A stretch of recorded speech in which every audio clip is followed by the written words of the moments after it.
Hi guys, welcome back to our YouTube channel Lavanya classes. ಇವಾಗ ನಾವು Indian constitution value part 4 ವಿಡಿಯೋನ ಮಾಡ್ತಾ ಇದ್ದೀನಿ. Module 1 SCP syllabus. ಇದು ಬಂದು 2025 ರಿಲೇಟೆಡ್ ಕಾನ್ಸೆಪ್ಟ್ಸೇ ಮಾಡಿರೋದು ನಿಮಗೆ. ಇವಾಗ ಕಂಟಿನ್ಯೂಯೇಷನ್, ಈಗ 2 ಕಾನ್ಸೆಪ್ಟ್ಸ್ ಇದೆ ಅಷ್ಟೇ. Role of doctor BR Ambedkar, he was the father of Indian constitution ಅಂತಲೇ ಹೇಳ್ತೀವಿ ಅಲ್ವಾ ನಾವು. ಇವಾಗ ಇವ್ರ ಬಗ್ಗೆ ಹೇಳೋಣ. ಈಗ doctor BR Ambedkar chairman of drafting committee ಆಗಿದ್ದು. ಇವಾಗ ಇದೇನು ಇಂಡಿಯನ್ ಕಾನ್ಸ್ಟಿಟ್ಯೂಷನ್ ಇದೆ ಅಲ್ವಾ, ಇದಕ್ಕೆ ಮೇನ್ ಹೆಡ್ ಆಗಿದ್ದು ಡಾಕ್ಟರ್ BR ಅಂಬೇಡ್ಕರ್. ಯಾಕಂದರೆ ಈ ಕಾನ್ಸ್ಟಿಟ್ಯೂಷನ್ನ ಅವರೇ ಕಂಪ್ಲೀಟಾಗಿ ಬರ್ತಿರೋದು. ಈಗ BR ಅಂಬೇಡ್ಕರ್ ರೋಲ್ ಏನು ಅಂತ ಅಂದರೆ, ಅವ್ರು ಮೇನಾಗಿ ಏನು ಮಾಡೋರು, ಡ್ರಾಫ್ಟನ್ನು ಕ್ರಿಯೇಟ್ ಮಾಡ್ತಾಯಿದ್ರು. ಮತ್ತು ಏನಾದರೂ ಕರೆಕ್ಷನ್ಸ್ ಇದ್ದೆ, ಆರ್ಟಿಕಲ್ಸಲ್ಲಿ ಏನಾದರೂ ಕರೆಕ್ಷನ್ಸ್ ಇದ್ದೆ, ಮಿಸ್ಟೇಕ್ ಇದ್ದರೆ ಕರೆಕ್ಟ್ ಮಾಡ್ತಾಯಿದ್ರು. ಮತ್ತು ಎಲ್ಲ ಅಲ್ಲಿ ಟೀಮಲ್ಲೆಲ್ಲ ಮೆಂಬರ್ಸ್ ಇದ್ದಲ್ವಾ, ಅವು ಏನು ಡಾಕ್ಯುಮೆಂಟ್ಸ್ ಕೊಟ್ಟು ಕಂಪ್ಲೀಟಾಗಿ ವೆರಿಫೈ ಮಾಡಿ ಫೈನಲೈಸ್ ಮಾಡ್ತಾ ಇದ್ದಿದ್ದೆ ಅಂಬೇಡ್ಕರ್. ಮತ್ತು ಏನು ಆರ್ಟಿಕಲ್ಸ್ ಇರ್ತಾಯಿತ್ತು ಗೊತ್ತಾ, ಹಳೆ ಆರ್ಟಿಕಲ್ಸ್ ಇರ್ತಾಯಿತ್ತಲ್ಲ, ಅದನ್ನೆಲ್ಲ ಮತ್ತೆ ಬರೀತಾ ಇದ್ದಂತೆ, ಮತ್ತೆ ಅದು ಇದು ಸ್ವಲ್ಪ ಚೇಂಜಸ್ ಮಾಡ್ತಾ ಇದ್ದಂತೆ. ಯಾಕಂದರೆ ಕಂಪ್ಲೀಟ್ ಕ್ಲಿಯರ್ ಆಗಿರಬೇಕು, ಎಲ್ಲರಿಗೂ ಅರ್ಥನೂ ಆಗಬೇಕು, ಮಾಡರ್ನ್ ಆಗೂ ಇರಬೇಕು, ಎಲ್ಲರಿಗೂ ಕ್ಲಿಯರ್ ಆಗಿ ಅರ್ಥನೂ ಆಗಬೇಕು ಅಂತ. ಆಮೇಲೆ next architect of fundamental rights ಏನಂದರೆ, ಅಂಬೇಡ್ಕರ್ ಸ್ಟ್ರಾಂಗ್ಲಿ ಸಪೋರ್ಟೆಡ್. ಯಾವುದಕ್ಕೆ ಅಂಬೇಡ್ಕರ್ ಸಪೋರ್ಟ್ ಮಾಡಿದ್ರು ಅಂದರೆ, equality, freedom, protection from discrimination. Equality ಅಂದರೆ ಎಲ್ಲರೂ ಈಕ್ವಲೇ, ಈ ಲಾ ಮುಂದೆ, ಈ ಕಾನ್ಸ್ಟಿಟ್ಯೂಷನ್ ಮುಂದೆ ಎಲ್ಲರೂ ಈಕ್ವಲೇ, ಎಲ್ಲರಿಗೂ ಈಕ್ವಲಾಗಿ ಗೈಡ್ಸ್ ಇದೆ ಬದುಕೋದಕ್ಕೆ. ಇವಾಗ ಇವನು ಶ್ರೀಮಂತ, ಕೆಲವೊಂದು ಆರ್ನಮೆಂಟ್ಸು ನೀವು ಮಾತ್ರ ಹಾಕೋಬೇಕು. ಈಗ ಕೆಲವೊಂದು ಎಜುಕೇಷನ್ ಎಲ್ಲನೂ ಅಷ್ಟೇ, ಈ ಕ್ಯಾಸ್ಟ್ ಅವ್ರು ಮಾತ್ರ ಚೆನ್ನಾಗಿ ಓದಬೇಕು ಅಂತ ಇರೋದು. ಆಮೇಲೆ ತುಂಬ ಡಿಸ್ಕ್ರಿಮಿನೇಷನ್ ಮಾಡ್ತಿದ್ದೆವು, ಕಪ್ಪಗಿದೆಯಾ ಬೆಳ್ಳಕ್ಕಿದೆಯಾ ಅಂತ. ಇವಾಗಲೂ ನೀವು ನಿಮ್ಮ ಫ್ರೆಂಡ್ಸ್ಗೆಲ್ಲ ಕಪ್ಪಗಿದೆಯಾ ಅಂತೆಲ್ಲ ಡಿಸ್ಕ್ರಿಮಿನೇಷನ್ ಮಾಡ್ತಿರ್ತಾರೆ ಅನಿಸುತ್ತೆ. ನಿಮ್ಮ ಫ್ರೆಂಡ್ಸ್ ಹೋಗಿ ನಿಮ್ಮ ಮೇಲೆ ಕೇಸ್ ಹಾಕ್ಬೋದು ಈ ವಿಷಯಕ್ಕೆ. ಆಮೇಲೆ ಈಕ್ವಾಲಿಟಿ, ಎಲ್ಲದರಲ್ಲೂ ಅಷ್ಟೇ. ಒಂದು ನೀರು ಕುಡಿಯೋದ್ರಲ್ಲೂ ಡಿಸ್ಕ್ರಿಮಿನೇಷನ್ ಮಾಡ್ತಾಯಿದ್ದು. ಸೊ ಎಲ್ಲದರಲ್ಲೂ ಈಕ್ವಾಲಿಟಿ ಇರಬೇಕು, ಬಡವ ಶ್ರೀಮಂತ ಅಂತ ಇಲ್ಲ, ಲಾ ಮುಂದೆ ಎಲ್ಲ ಒಂದೇ ಅಂತ. ಆಮೇಲೆ ಫ್ರೀಡಮ್, ಅವ್ರಿಗೆ ಏನು ಬೇಕು ಅದನ್ನು ಮಾಡ್ಕೊಳ್ಳೋದಕ್ಕೆ ಫ್ರೀಡಮ್ ಸಿಕ್ತು ಅಂಬೇಡ್ಕರ್ ಅವರಿಂದ. ಹೇಗೆ ಫ್ರೀಡಮ್ ಸಿಕ್ತು ಅಂದರೆ, ನೀವು ಇಷ್ಟ ಬಂದಾಗ ಮದುವೆ ಆಗ್ಬೋದು, 18 ಇಯರ್ಸ್ ಮುಗೀತು ಅಂದರೆ ನೀವು ಯಾರಿಗೆ ಬೇಕಾದರೂ ಮದುವೆ ಆಗ್ಬೋದು. ಆಮೇಲೆ ಏನು ಬೇಕಾದರೂ ಓದ್ಬೋದು, ನಿಮ್ಗೆ ಇಷ್ಟ ಬಂದದನ್ನೆಲ್ಲ ಓದ್ಬೋದು, ಎಲ್ಲಿ ಬೇಕಾದರೂ ಕೆಲಸ ಮಾಡ್ಬೋದು, ಯಾವ ದೇಶಕ್ಕಾದರೂ ಹೋಗ್ಬೋದು. ಅದೆಲ್ಲ ನಿಮ್ಮ ಇಷ್ಟ, ನಿಮ್ಮ ಫ್ರೀಡಮ್ಮು, ಆಯಿತಾ. Next protection from discrimination. ಮೇಯ್ನಾಗಿ ಏನಂದರೆ ಅನ್ಟಚಬಿಲಿಟಿ ಜಾಸ್ತಿ ಇತ್ತಂತೆ ಅವ್ರ ಕಾಲದಲ್ಲಿ. ಏನಂದರೆ ಒಬ್ಬರಿಗೆ ಮುಟ್ಟಿಸ್ಕೋತಾನೂ ಇರ್ತಿರ್ಲಿಲ್ವಂತೆ ಕೆಲವೊಂದು ಕ್ಯಾಸ್ಟ್ ಅವ್ರಿಗೆಲ್ಲನೂ. ಸೊ ಇದರಿಂದ ಮೇಯ್ನಾಗಿ ಹೊರಗಡೆ ಬರಬೇಕು ಅಂತ ಮೇನ್ ಇಂಟೆನ್ಷನಲ್ಲಿ ಅವರು ತುಂಬ ಅಮೆಂಡ್ಮೆಂಟನ್ನೆಲ್ಲನೂ ಮಾಡಿದ. ಆರ್ಟಿಕಲ್ 17 ಕಂಪ್ಲೀಟ್ ಅನ್ಟಚಬಿಲಿಟಿಗೆ ಜಾಸ್ತಿ ಸ್ಕೋಪ್ ಕೊಟ್ಟಿರೋದು. ಆಮೇಲೆ ಅಂಬೇಡ್ಕರ್ ಅವ್ರಿಗೆ ಏನಂದರೆ ಮೇನಾಗಿ ಇನ್ಈಕ್ವಾಲಿಟಿ ಮತ್ತು ಎಕ್ಸ್ಪ್ಲಾಯ್ಟೇಷನಿಂದ ಹೊರಗಡೆ ಬರಬೇಕು ನಮ್ಮ ಜನ ಅಂತ ಹೇಳಿ SC ST ಅವ್ರಿಗೆ ನಿಮಗೆ ಗೊತ್ತಿರುತ್ತೆ ಅನಿಸುತ್ತೆ, ರಿಸರ್ವೇಷನ್ ಕೊಟ್ಟಿದ್ದಾರೆ ಗೌರ್ಮೆಂಟ್ ಕಡೆಯಿಂದ. ಯಾವುದಕ್ಕೆ, ಎಜುಕೇಷನ್ಗೆ, ಜಾಬ್ಗೆ, ಪೊಲಿಟಿಕ್ಸ್ಗೆ, ಇದಕ್ಕೆಲ್ಲನೂ ರಿಸರ್ವೇಷನ್ ಕೊಟ್ಟಿದ್ದಾರೆ.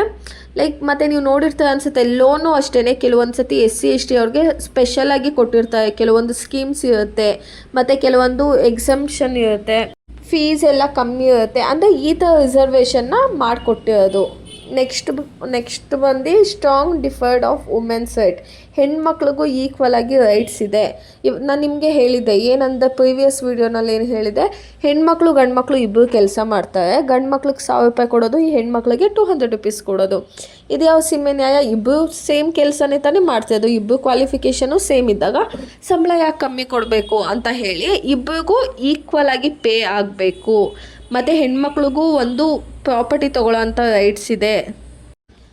ಮತ್ತು ಪ್ರೊಟೆಕ್ಷನ್ ಫ್ರಮ್ ಎಕ್ಸ್ಪ್ಲಾಯ್ಟೇಷನ್, ಅಂದರೆ ಅವ್ರಿಗೆ ಶೋಷಣೆ ಆಗೋವಂಥದ್ದೆಲ್ಲನೂ ಕಮ್ಮಿ ಆಗತ್ತೆ.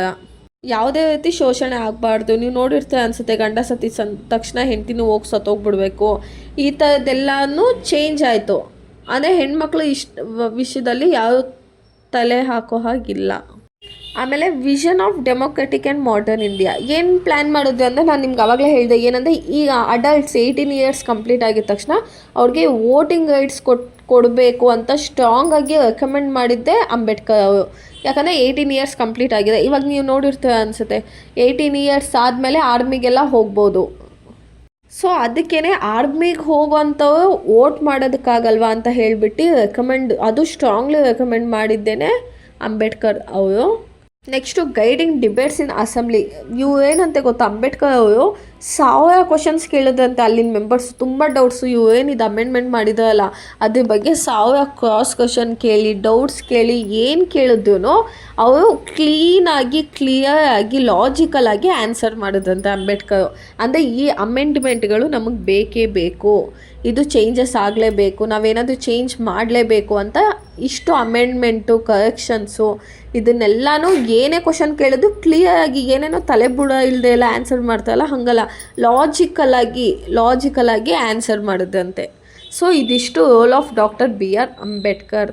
ಇವಾಗ ನಾವು ಫಸ್ಟಿಂದ ಓದ್ಕೊ ಬಂದಂಗೆ ನಮಗೆ ಏನಿತ್ತು, ಈಗ ಅಂಬೇಡ್ಕರ್ ಏನು ಮಾಡಿದ್ರು, ಅನ್ಟಚಬಿಲಿಟಿ ಎಲ್ಲ ಈಕ್ವಿಟಿ ಇರಬೇಕು, ಇದನ್ನೆಲ್ಲ ಹೇಳಿದ್ದೆಲ್ಲ. Next role of Jawaharlal Nehru. ಇನ್ನು ಮಿಕ್ಕಿದ್ದನ್ನೆಲ್ಲನೂ ಮಾಡಿದ್ದು Jawaharlal Nehru, prime minister and key constitution maker. ಅಂದರೆ ಕಾನ್ಸ್ಟಿಟ್ಯೂಷನ್ ಮೇಕರ್ ಸ್ವಲ್ಪ ಹೆಲ್ಪ್ ಮಾಡೋದು. ಇವ್ರ ಮೇನ್ ಮೂವ್ ಆಗಿದ್ದೆ ಆಬ್ಜೆಕ್ಟಿವ್ಸ್ ರೆಸೊಲ್ಯೂಷನ್ 1946ಗೆ. ಏನು ಹಂಗಂದೆ, ಅದೇನು ಆಬ್ಜೆಕ್ಟಿವ್ ರಿಸೋರ್ಸ್ ಇತ್ತೋ ಆ ರಿಸೋರ್ಸ್ ಏನಾಯಿತು, ಫೌಂಡೇಶನ್ ಆಫ್ ಪ್ರಿಯಂಬಲ್ ಆಯಿತು. ಯಾವ ಥರ ಕಾಂಟ್ರಿಬ್ಯೂಷನ್ ಮಾಡಿದ್ದಾರೆ ಅಂದರೆ, ನಾವು ಪ್ರಿವಿಯಸ್ಸಲ್ಲಿ ಓದಿದ್ವಲ್ಲ, ಏನು ಡೆಮೊಕ್ರೆಟಿಕ್ಕು, ಸೆಕ್ಯುಲರು, ರಿಪಬ್ಲಿಕ್ಕು, ಸೋಷಲಿಸ್ಟು, ಜಸ್ಟಿಸು, ಲಿಬರ್ಟಿ, ಈಕ್ವಾಲಿಟಿ, ಫರ್ಟಿನಿಟಿ, ಇದಿಷ್ಟನ್ನು ತೊಗೊಬಂದಿದೆ ನಮ್ಮ ಜವಾಹರ್ಲಾಲ್ ನೆಹರು. ಅಂದರೆ ಏನು ಹಂಗಂತ ಎಲ್ಲ ಇನ್ನೊಂದು ಸತಿ ಕಾಲ್ ಮಾಡ್ಕೊಳ್ಳೋಣ. ಯಾವುದಾದ್ರು ಫಸ್ಟ್ ಯಾವುದಿತ್ತು, ಜಸ್ಟಿಸ್ ಅಂದರೆ ಏನು, ಫೇರ್ನೆಸ್ಸು, ಎಲ್ಲರಿಗೂ ಈಕ್ವಲ್ ಆಗಿ ಟ್ರೀಟ್ ಮಾಡಬೇಕು. ಸೊಸೈಟಿನಲ್ಲಿ, ಎಕನಾಮಿಕಲಿ, ಪೊಲಿಟಿಕ್ಸಲ್ಲಿ ಈಕ್ವಲ್ ಆಗಿ ಟ್ರೀಟ್ ಮಾಡಬೇಕು. ಯಾವುದೇ ಡಿಸ್ಕ್ರಿಮಿನೇಷನ್ ಇರಬಾರ್ದು, ಎಲ್ಲರಿಗೂ ಈಕ್ವಲ್ ಆಗಿ ಸಂಬಳ ಕೊಡಬೇಕು. ಆಮೇಲೆ ಲೀಗಲ್ ಪ್ರೊಟೆಕ್ಷನ್ ಕೊಡಬೇಕು ಎಲ್ಲರಿಗೂ. ಮತ್ತು ಗವರ್ನಮೆಂಟ್ ಎಲ್ಲನೂ ಲೀಗಲ್ ಆಗಿ, ಫೇರ್ ಆಗಿ ಲಾ ಮತ್ತು ರೂಲ್ಸ್ ಆ್ಯಂಡ್ ರೆಗ್ಯುಲೇಷನ್ ಮಾಡಬೇಕು ಅನ್ನೋದನ್ನು ಜವಾಹರ್ಲಾಲ್ ನೆಹರು ಮಾಡಿದ್ರು. ನೆಕ್ಸ್ಟು ಲಿಬರ್ಟಿ ಅಂತ ಅಂದರೆ ಎಲ್ಲ ಸಿಟಿಸನ್ಗೂ ಫ್ರೀಡಮ್ ಇದೆ, ಎಲ್ಲ ಸಿಟಿಸನ್ಗೂ ಒಂದು ಫ್ರೀಡಮ್ ಕೊಡಿ, ಯೋಚನೆ ಮಾಡೋದಕ್ಕೆ, ಮಾತಾಡೋದಕ್ಕೆ, ಮತ್ತು ಅವ್ರಿಗೆ ಹೇಗೆ ಬೇಕೋ ಹಾಗೆ ಬದುಕೋದಕ್ಕೆ ಬಿಡಿ. ಅವ್ರಿಗೆ ಇಷ್ಟ ಬಂದಂಗೆ ಓಡಾಡಲಿ, ಚೆನ್ನಾಗಿ ಇಷ್ಟ ಬಂದಿದ್ದ ಕಡೆ ಓದಲಿ, ಇಷ್ಟ ಬಂದಿದ್ದ ದೇಶಕ್ಕೆ ಹೋಗ್ಬಿಟ್ಟು ಕೆಲಸ ಮಾಡಲಿ, ಅವ್ರು ಇಷ್ಟ ಅದು. ಅವ್ರು ಬೇಕಂದ್ರೆ ಯಾವ ರಿಲಿಜಿಯನ್ಗಾದ್ರೂ ಹೋಗಿ ಜಾಯ್ನ್ ಆಗಲಿ, ಮುಸ್ಲಿಮ್ ಆದರೂ ಆಗಲಿ, ಕ್ರಿಶ್ಚಿಯನ್ ಆದರೂ ಆಗಲಿ, ಅದು ಅವ್ರು ಇಷ್ಟ, ಹೆಂಗಾದ್ರೂ ಇರಲಿ ಅಂತ ಹೇಳಿದ್ರು. ನೆಕ್ಸ್ಟು ಈಕ್ವಾಲಿಟಿ, ಎಲ್ಲರನ್ನೂ ಈಕ್ವಲ್ ಆಗಿ ಟ್ರೀಟ್ ಮಾಡಿ, ಡಿಸ್ಕ್ರಿಮಿನೇಷನ್ ಮಾಡಬೇಡಿ. ಆಮೇಲೆ ಅವ್ರ ಕ್ಯಾಸ್ಟ್ ನೋಡಿ, ಕಲರ್ ನೋಡಿ, ಜೆಂಡರ್ನ ನೋಡಿ, ಮತ್ತು ಬಡವ ಶ್ರೀಮಂತ ಅಂತ ಡಿಸ್ಕ್ರಿಮಿನೇಷನ್ ಮಾಡೋದನ್ನು ನಿಲ್ಲಿಸಿ, ಎಲ್ಲರಿಗೂ ಈಕ್ವಲ್ ಎಜುಕೇಷನು, ಜಾಬು, ಮತ್ತು ಏನಿದೆಯೋ, ಮತ್ತು ಕೋರ್ಟಲ್ಲೂ ಅಷ್ಟೇ ಈಕ್ವಲ್ ಆಗಿ ಜಡ್ಜ್ಮೆಂಟ್ ಕೊಡಿ ಅಂತ ಹೇಳಿದ್ರು. ಆಮೇಲೆ ಏನಂದ್ರು, ಸಿಟಿಸನ್ಸ್ಗೆಲ್ಲನೂ ಅಣ್ಣ ತಮ್ಮಂದಿರ್ತಾರೆ, ಒಬ್ರಿಗೊಬ್ಬರು ರೆಸ್ಪೆಕ್ಟ್ ಕೊಟ್ಕೊಂಡು, ಫಸ್ಟು ನಿಮಗೆ ನೀವು ಸೆಲ್ಫ್ ರೆಸ್ಪೆಕ್ಟ್ ಕೊಡಿ, ಆಮೇಲೆ ಇನ್ನೊಬ್ಬರಿಗೆ ಎಂಕರೇಜ್ ಮಾಡಿ, ಎಂಟರ್ಟೈನ್ ಮಾಡಿ, ಒಬ್ರಿಗೊಬ್ಬರು ಸಹಾಯ ಮಾಡ್ಕೊಳ್ಳಿ, ಜಗಳ ಮಾಡ್ಕೋಬೇಡಿ ಅಂತ ಹೇಳಿದ್ರು. ನೆಕ್ಸ್ಟು ಬಂದು ಗವರ್ನಮೆಂಟಿಗೆ ಏನಂದ್ರು, ನೀವು ಯಾವುದೇ ರೀತಿ ಫೇವರ್ ಮಾಡೋ ಹಾಗಿಲ್ಲ, ಯಾವ ಕ್ಯಾಸ್ಟಿಗೂ ನೀವು ಸ್ಪೆಷಲ್ ಟ್ರೀಟ್ಮೆಂಟು, ಇಂಪಾರ್ಟೆನ್ಸ್ ಕೊಡೋ ಹಾಗಿಲ್ಲ, ಎಲ್ಲರನ್ನೂ ಈಕ್ವಲ್ ಆಗಿ ಟ್ರೀಟ್ ಮಾಡಬೇಕು, ನೀವು ಯಾವುದೇ ಡಿಸ್ಕ್ರಿಮಿನೇಷನ್ ಮಾಡೋ ಹಾಗಿಲ್ಲ. ಆಮೇಲೆ ಈ ಗೌರ್ನಮೆಂಟ್ ಡಿಸಿಷನ್ನ ಯಾವುದೇ ರಿಲಿಜಿಯನ್ ಇನ್ಫ್ಲೂಯೆನ್ಸ್ ಮೇಲೆಲ್ಲ ತೊಗೋಬಾರ್ದು ಅಂತ ಹೇಳಿದ್ರು. ಆಮೇಲೆ ನಮ್ಮ ಇಂಡಿಯಾ ಅನ್ನೋದು ಫ್ರೀ ಮತ್ತು ಇಂಡಿಪೆಂಡೆಂಟ್ ಆಗಿದೆ. ಸೊ ಯಾವುದೇ ಫಾರಿನ್ ಕಂಟ್ರಿ ಬಂದು ನಮ್ಮ ಇಂಡಿಯಾನ ರೂಲ್ ಮಾಡೋ ಹಾಗಿಲ್ಲ ಅಂತ ಹೇಳಿದ್ರು. Next democracy means the peoples choose the government. ಅಂದರೆ ನಾವೇ ವೋಟ್ ಹಾಕಿ 5 ವರ್ಷ ಇಡಿಸ್ಕೊಳ್ಳೋಂಥದ್ದು. ಬಟ್ ಕೆಲವೊಬ್ಬರು ಏನು ಮಾಡ್ತಾರೆ, 1000 ರೂಪಾಯಿ, 2000 ರೂಪಾಯಿ ಕಬಾಬು, ಗೋಬಿ ಕೊಡೋಲ್ಲ, ಬಿರಿಯಾನಿ, ಈ ಆಸೆಗೆ ಏನು ಮಾಡ್ತಾರೆ, ಓಟನ್ನ ಮಾರ್ಕೊಬಿಡ್ತಾರೆ. ಸೊ ಹಾಗೆಲ್ಲ ಮಾಡಬಾರ್ದು. ವೋಟಿಂಗ್ ರೈಟ್ಸ್ ನಮ್ಮ ಹತ್ರ ಇದೆ ಅಂದಮೇಲೆ ನಾವೇ ಕರೆಕ್ಟಾಗಿರೋ ಸರ್ಕಾರನ ಸೆಲೆಕ್ಟ್ ಮಾಡ್ಕೋಬೇಕು. ಆಮೇಲೆ ಯಾವ ಎಲಿಜಿಬಲ್ ಇರ್ತಾರೋ ಅವ್ರನ್ನ ಎಲೆಕ್ಷನ್ಗೆ ನಿಲ್ಲಿಸ್ಬೇಕೇ ಹೊರ್ತು ಯಾವುದೋ ರಾಜಾರಾಣಿ ಇಲ್ಲ ಒಂದು ರಾಯಲ್ ಫ್ಯಾಮಿಲಿಯಿಂದ ಬಂದವನಿಗೆ ಅವ್ರಿಗೆಲ್ಲನೂ ನಾವು ಏನು ಎಂಟರ್ಟೈನ್ ಮಾಡಬಾರ್ದು ಅಂತ ಇಷ್ಟು ಹೇಳಿದ್ವಿ. ಪ್ರಿವಿಯಸ್ ಕ್ಲಾಸಲ್ಲಿ ನಾವು ಮಾಡಿದ್ವಲ್ಲ, ಸೊ ಇದಿಷ್ಟೂ ಹೇಳ್ತಾರೆ.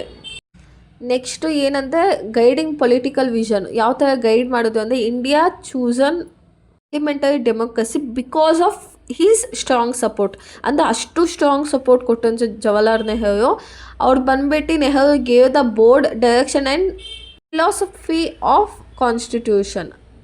ಅಂದರೆ ಅಷ್ಟು ಸಪೋರ್ಟಾಗಿ, ಅಷ್ಟು ಸ್ಟ್ರಾಂಗ್ ಆಗಿದ್ರಂತೆ. ಮತ್ತು ನೆಹರು ಹೇಗೆ ವರ್ಕ್ ಮಾಡ್ತಿದ್ರು ಅಂದರೆ, ಎಲ್ಲರ ಮಧ್ಯೆ ಒಂದು ಯೂನಿಟಿ ಬೆಳೆಸ್ತಾ ಇದ್ದಂತೆ. ಮತ್ತು ಅಲ್ಲೆಲ್ಲ ಎಕ್ಸ್ಪರ್ಟ್ಗಳನ್ನೆಲ್ಲ ಇಟ್ಕೊಂಡು ಲಾಜಿಸ್ಟಿಕ್ಕಾಗಿ ಹೆಲ್ಪ್ ಮಾಡೋದಿರ್ಬೋದು, ಈ ಥರ ಎಲ್ಲ ಕೆಲಸ ಮಾಡ್ತಿದ್ದಂತೆ. ಆಮೇಲೆ ನೆಹರು ಅವ್ರಿಗೇನು ಗೊತ್ತಾ, ಫಂಡಮೆಂಟಲ್ ರೈಟ್ಸು ಮೇಯ್ನಾಗಿ ಪ್ರತಿಯೊಬ್ಬ ಸಿಟಿಸನ್ಗೂ ಕೂಡ ರೈಟ್ಸ್ ಸಿಗಲೇಬೇಕು. ಯಾವ ಥರ ರೈಟ್ಸು, ಅವ್ನು ಮಾತಾಡೋಕ್ಕೆ, ಅವ್ನ ಫೀಲಿಂಗ್ನ ಎಕ್ಸ್ಪ್ರೆಸ್ ಮಾಡ್ಕೊಳ್ಳೋಕ್ಕಿರ್ಬೋದು, ಈಕ್ವಲ್ ಆಗಿ ಇರೋದಕ್ಕಿರ್ಬೋದು. ಆಮೇಲೆ ಈ ಡಿಸ್ಕ್ರಿಮಿನೇಷನ್ ಅನ್ನೋದು ಇಲ್ಲೇ ಸ್ಟಾಪ್ ಮಾಡಿಬಿಡೋಣ. ಆ್ಯಕ್ಚುಲಿ ಸ್ಟಾಪ್ ಆಗಿಬಿಟ್ಟಿದೆ. ಇವಾಗೆಲ್ಲ ಯಾರು ಡಿಸ್ಕ್ರಿಮಿನೇಷನ್ ಮಾಡ್ತಾರೆ, ನೀನು ನಂಗೆ ಮುಟ್ಬೇಡ, ನೀನು ಕಪ್ಪಗಿದೆಯಾ, ನೀನು ಈ ಕ್ಯಾಸ್ಟು ಮುಟ್ಬೇಡ ಅಂತ ಎಲ್ಲಿ ಮಾಡ್ತಾರೆ? ಎಲ್ಲೂ ಮಾಡೋದಿಲ್ಲ. ನಮಗೆ ನಾವೆಲ್ಲ ಹೊರಗಡೆ ಒಂದು ಕಾಲೇಜ್ಗೆ ಹೋಗಲಿ, ಒಂದು ಕೆಲ್ಸಕ್ಕೆ ಹೋಗಲಿ, ನಮ್ಗೆ ಯಾವ ಕ್ಯಾಸ್ಟ್ ಅಂತಲೇ ಗೊತ್ತಾಗಲ್ಲ. ಸೊ ಎಲ್ಲ ಏನಂದರೆ ಈಕ್ವಲ್ ಆಗಿದ್ದೀವಿ ನಾವು. ಆಮೇಲೆ ನೆಹರು ಏನು ಮೇನ್ ಉದ್ದೇಶ ಅಂದರೆ ಎಲ್ಲ ಪೀಸ್ಫುಲ್ಲಾಗಿರಬೇಕು, ಎಲ್ಲ ಕೋಆಪ್ರೇಟ್ ಮಾಡಿಕೊಂಡು ಎಲ್ಲ ಚೆನ್ನಾಗಿರಬೇಕು ಅನ್ನೋದೇ ಅವ್ರ ಮೇನ್ ಇಂಟೆನ್ಷನ್ ಆಗಿತ್ತು. ಸೊ ಇದನ್ನು ಇನ್ಫ್ಲೂಯೆನ್ಸ್ ಆಗಿದ್ದು ಫಾರಿನ್ ಪಾಲಿಸಿಯಿಂದ. ಸೊ ಇವಾಗ complete first chapter, introduction chapter ನಿಮ್ಗೆ ಇಷ್ಟ ಇರೋದು. ನಿಮಗೆ ಇಂಡಿಯನ್ ಕಾನ್ಸ್ಟಿಟ್ಯೂಷನ್ ಅಂತ ಏನಾದರೂ ವರ್ಡ್ ಬಂದರೆ ಜಸ್ಟ್ ಒಂದು ಸತಿ ವಿಡಿಯೋ ಕೇಳ್ಕೊಂಡು ಒಂದು ನೋಟ್ ಮಾಡ್ಕೊಳ್ಳಿ ಒಂದು ಕಡೆ. ಆಮೇಲೆ ಯಾವುದೇ ಒಂದು ಇಂಡಿಯನ್ ಕಾನ್ಸ್ಟಿಟ್ಯೂಷನ್ ಅಂತ ಕೇಳೋದೇನು ಇದೇ ಕ್ವಶನ್ನ ಬರೆದ್ಬಿಟ್ಟು ಬನ್ನಿ. ಆಮೇಲೆ ಈಗ ಅಂಬೇಡ್ಕರ್ ಮತ್ತು ಜವಾಹರ್ಲಾಲ್ ನೆಹರು ಇದೆ ಅಲ್ವಾ, ಇದು ಓದ್ಕೊಂಡು ಹೋಗಿರ್ತಾರೆ ಅಂದ್ಕೊಳ್ಳಿ. ಅವ್ರು ಕೇಳಿಲ್ಲ ಅಂದರೂ ಬರೆದ್ಬಿಟ್ಟು ಬನ್ನಿ, ಸುಮ್ಮನೆ ಓದಿದ್ದು ವೇಸ್ಟ್ ಆಗುತ್ತೆ ಅಲ್ವಾ. ಸೊ ಬರೆದ್ಬಿಟ್ಟು ಬಂದರೆ ಅದು ನಿಮಗೆ ಮಾರ್ಕ್ಸ್ ಕೊಡೋದಂತೂ ಕೊಡ್ತಾರಲ್ವಾ. ಅವ್ರ ಬಗ್ಗೆನೇ ತಾನೇ, ಈಗ ಮಹಾತ್ಮ ಗಾಂಧಿ ಜವಾಹರ್ಲಾಲ್ ನೆಹರು ಬಗ್ಗೆ ತಾನೇ ಬರೋದು. ನೀವೇನು ಡ್ರೋನ್ ಪ್ರತಾಪ್ ಬಗ್ಗೆ ಬರ್ತೀರಾ? ಇಲ್ಲ ತಾನೇ. ಸೊ ಅದಕ್ಕೇ ಸಬ್ಜೆಕ್ಟ್ ರಿಲೇಟೆಡ್ ನೀವೇನು ಬಂದಿನೋ ಮಾರ್ಕ್ಸ್ ಕೊಡ್ತಾರೆ. ಈಗ ಕಂಪ್ಲೀಟ್ ಫಸ್ಟ್ ಚಾಪ್ಟರ್ ಅಪ್ಲೋಡ್ ಆಗಿದೆ. Thank you guys, keep watching, keep supporting.